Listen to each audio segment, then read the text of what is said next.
the Mercedes SLR was an iconic car of its time. It basically came out around the same time as the Carrera GT and the Enzo. And it was basically Mercedes' answer to the supercar question. It was basically a car that could compete with those cars. I mean, it looked incredible. It looked so radical and futuristic. And it was actually made by McLaren. Now, it was made in the McLaren factory apparently. It was a cooperation between McLaren and Mercedes to build this car. And the car was awesome. It had a supercharged V8, I think, that put out 600 and something horsepower, which was insane numbers at the time. That was proper supercar numbers. That's proper supercar numbers even today, you could say. And the car looked really great. I mean, sure, it could have done with a bit more aero or something, but when looking at it now, but back then, I'm sure it would have been incredible to see. And Mercedes kind of just gave up on that concept. I mean, the car was in production from 2003 to 2010, I think, but they didn't really do a follow up on that specific car. And they could have. Now, it was a partnership between McLaren and Mercedes, so I guess it would have been difficult. It might not be that easy to make a new version of it, a true successor to it, but they could have tried. I mean, you could have entered into the supercar brand, and who knows? Why today you could have become a proper hypercar brand. Now, don't get me wrong, Mercedes has great cars. I mean, it has those Black Series cars, and the AMG One is, I guess you could say, well, I don't know what to actually call it, but they're not completely recognized as that kind of brand yet. And this could have been the opportunity if they'd taken it and just went with it hardcore. They could have become a hardcore supercar brand. They could have been a mass manufacturer and hardcore supercar brand. Because Mercedes, the badge has a lot of value added to it. And that badge,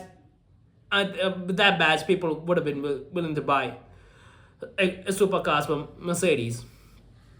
Now, one thing I had to say is when it comes to the values of the SLR, compared to the Enzo and the Carrera, the values haven't really gone up, and that's partly due to the badge and all. I mean, you can't really compete with Porsche and Ferrari directly. That's a bit difficult in terms of supercars. But still, if they focused in on it, they could have become a solid brand. They could have just made a successor to it that was mid-engine and really aggressive looking with a lot of aero and all that, and I think people would have loved it. Now, and especially considering that Mercedes was using the twin turbo V8, they could have managed to put a hybrid system in and maybe push 1,000 horsepower, and by now we could have gotten 1,000 horsepower Mercedes supercar. And people would have loved it, and people would have been willing to pay it. Now, the price had to be a bit controlled compared to the others, but still, they could have done it. And Mercedes could have been the brand that did almost everything. I mean, they were known for a luxury brand, but the AMG versions kind of lean into sportiness or sporty side of it, things. And with the supercar under their brand name, a hardcore supercar under their brand name, they could have been the brand that had it all. Luxury sedans, normal sedans, sporty sedans, supercars. I mean, that's all of it, right? But no, they decide to just let the car stay there and not do anything with it. And it's really disappointing to think about. I mean, the design looks so good. Especially the front, the way that it was so pointy and all that. It looked really futuristic.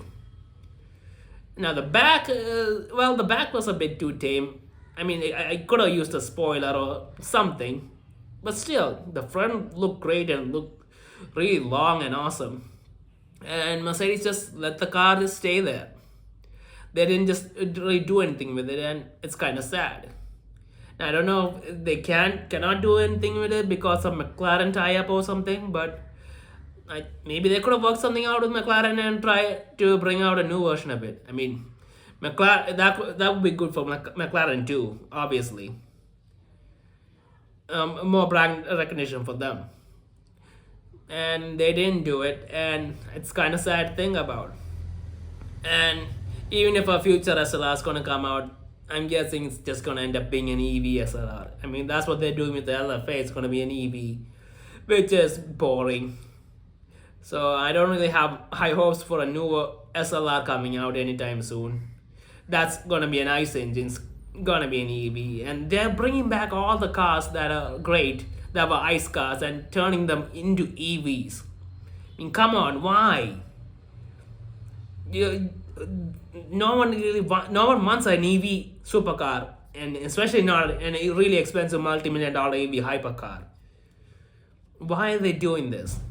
And I know there's regulations and emissions issues, but maybe they could produce a limited number to control that. I mean, we just want the car to exist, even if most people can't get their hands on it.